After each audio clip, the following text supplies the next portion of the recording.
All right, back again. Gonna show off in my collection what are the top 3 beefiest tank of a knife folders that I own. Challenging anybody else that wants to show off theirs as well. So let me start by one of the biggest disappointments, not in the knife, but in a company's decision. This is the Benchmade 15020, a living legend. This was the bone collector in D2. This knife, it built upon the old Griptilian and made it much, much bigger. Much thicker, much stronger. Added that nice rigid backspacer. Beefed up all the G10. Made this really nice, like greenish ridged pattern, which just grips in the hand so nicely. Such a smooth action. I did have it engraved by Benchmade at the time. It was like $5 or $10, and they would do anything that you sent them a picture of. So this is to life. This is a nice gift that somebody had given me that I wanted to have memorialized. Here's the other side with Michael Walker. No, I'm sorry. I think it was Michael Walker that did Bone Collector. But that was his logo there. And just, I don't understand why they would have ever discontinued that. They went to the Hunt line. I don't think the Hunt line is nearly in the same league as these old Bone Collectors were. But in terms of thickness, in terms of a big old slab of D2, not the thinnest edge. It's not really part of this conversation. This is beefiest tank of a knife folders.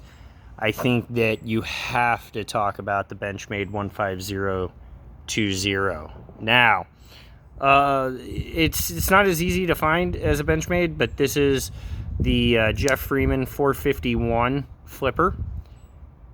This thing really is also, again, no real care or concern for edge, for thinness, but just a big, beefy chunk of also D2. Aluminum handles that are extremely thick, button lock. I really like how Jeff does these inserts. You can pick whatever insert you want, and there are aftermarket options, so if you get tired of the insert that you have, you could just get a new one. They're very reasonably priced as well. Exceptional fit and finish. Jeff Freeman, if you don't know, worked and designed some of the most popular Gerber knives of all time, and made his own company. It's Freeman Outdoor.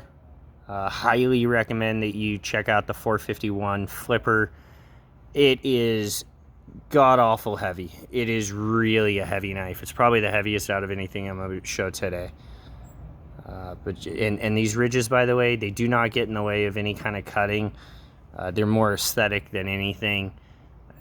Some people don't like them. I think it adds to the appeal of the knife. It just makes it that much more different. You had to mill all that out, and it's just a really neat process that he does in making these knives.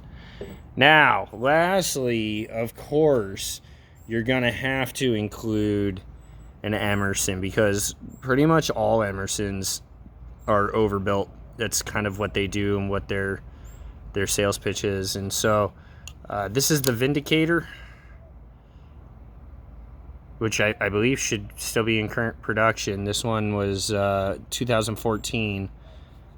And the only thing I'd like to say about it is you just have a huge sandwich of steel, titanium, and G10.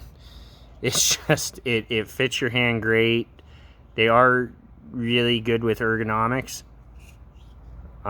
This is, again, a very heavy knife. I'm not going to use this in the summer.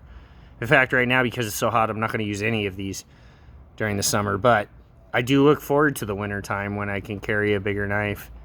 Weight's not as much of an option. And so the Emersons, they don't go with me often, but they do still have a place. I would never dream of moving them aside either. So, and this V-grind, I really also like. I know a lot of people have problems with the chisel grind, but this is not a chisel grind. It's a little bit different and easier to work with. So there we go. All right. So 3 tanks of a knife just go overhead here to show them. And if you got any questions about them, let me know. If you've got different knives that you like better that are tanks of knives, let me know. All right, guys, take care.